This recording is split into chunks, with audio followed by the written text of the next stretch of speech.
Bismillah, asxaabta aad baan idin salaamay dhawaan meel baad joogtaan. Today waxaan rabnaa soo trade aan sameeyey bisha saddexaad March 2020 maalinta kow tobnaad.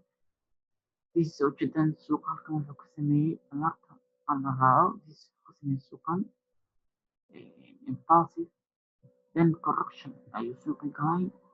Correctionka aad u qurux badan waxaynu dhigtay markaa trade line-kaas oo markaa rabo inaan ku ogaado correctionka imsa touch ayuu sameyn karaa. Markaa wuxuu sameeyey 3 touch then suuqii halkan sir ka soo galay dib dheer